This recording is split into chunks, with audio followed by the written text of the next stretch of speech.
முயற்சியை தேசிய கல்விக் கொள்கை என்ற பெயராலே இன்றைக்கு முயற்சிக்கிறது. ஆகவே அந்த தேசிய கல்விக் கொள்கையை ஒன்றிய அரசு கைவிட வேண்டும். ஏற்கனவே ஒன்றிய அரசு நாட்டுடைய பிரதமர் நரேந்திர மோடி அவர்கள் வாக்குறுதி கொடுத்த அடிப்படையிலே ஆண்டுக்கு 2 கோடி பேருக்கு வேலைவாய்ப்பு தருவோம் என்று சொல்லி இருக்கிறார்கள். அந்த வாக்குறுதியை நிறைவேற்ற வேண்டும் என்ற பல்வேறு தீர்மானங்கள் இந்த மாநாட்டிலே நிறைவேற்றப்பட்டிருக்கின்றன.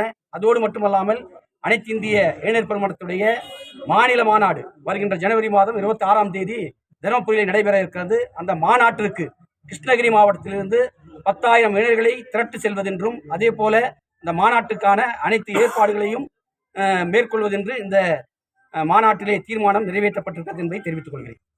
டாடா நிறுவனத்தில் லோக்கல்ல இருக்கிற பசங்களுக்கு படித்த பசங்களுக்கு வேலை வாய்ப்பு குறைந்த அளவில் கொடுக்குறாரு. வெளிமாநிலங்களிலிருந்து அது தொடர்ந்து அந்த பேச்சுவார்த்தை போயிட்டே இருக்கு. இதுக்கு உங்க கருத்து? தொடர்ந்து உள்ளூர் மாணவர்களுக்கு வேலை வாய்ப்பு வழங்க வேண்டும் என்று ஏற்கனவே டாடா நிறுவனத்தோடு பேசி மாவட்ட ஆட்சி தலைமையில் நாங்களே அங்கே ஒரு கூட்டத்தை போட்டோம். பத்திரிகையாளர்களுக்கு அதே மாதிரி பொதுமக்களுக்கெல்லாம் தெரியும். தொடர்ந்து வலியுறுத்திட்டு இருக்கோம். அதோடு மட்டும் இல்லாமல் இப்போ எங்களுடைய தொகுதியில் தளி தொகுதியில் தேன்கனிக்கோட்டைக்கு அருகில் கோலட்டியில் இன்னைக்கு அரசாங்க நிலம் 800 ஏக்கர் இருக்குது.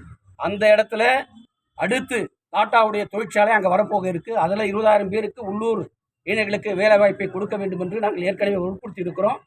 என்னுடைய தொகுதியிலும் மறுபடியும் 2வது தொழிற்சாலையை டாடா தொழிற்சாலையை கொண்டு வருவதற்கான முயற்சிகளை மேற்கொண்டிருக்கிறோம். நீங்கள் சொன்ன கருத்தை நிச்சயமாக மீண்டும் அந்த நிறுவனத்தோடு பேசி நம்முடைய உள்ளூர் மக்களுக்கு முதல்ல நம்முடைய மாவட்டத்தில் இருக்கிறவங்களுக்கு நம்முடைய தொகுதியில் இருக்கிறவர்களுக்கு வேலைவாய்ப்பை பெற்றுத் தருவதற்கான அனைத்து முயற்சிகளும் மீண்டும் மேற்கொள்ளப்படும் என்பதை தெரிவித்தார். தொகுதியில் மலை கிராமங்கள் அதிகம். இந்த தொகுதியில் உரிகம் மருத்துவமனையில் சரியான மருத்துவர்கள் இல்லாத காரணத்தில் ரொம்ப அவஸ்தைப்பட்டு இருக்கிற ஒரு குற்றச்சாட்டு. ஏற்கனவே இந்த மலை கிராமங்களுக்கு மருத்துவமனையே இல்லாமல் இருந்தது. எல்லாருக்கும் தெரியும். நான் வந்த பிறகுதான் சட்டமன்றத்திலே பேசி 5 ஆரம்ப சுகாதார நிலையங்களை கொண்டு வந்தோம். அதில் உரிகமும் ஒன்று, அதே மாதிரி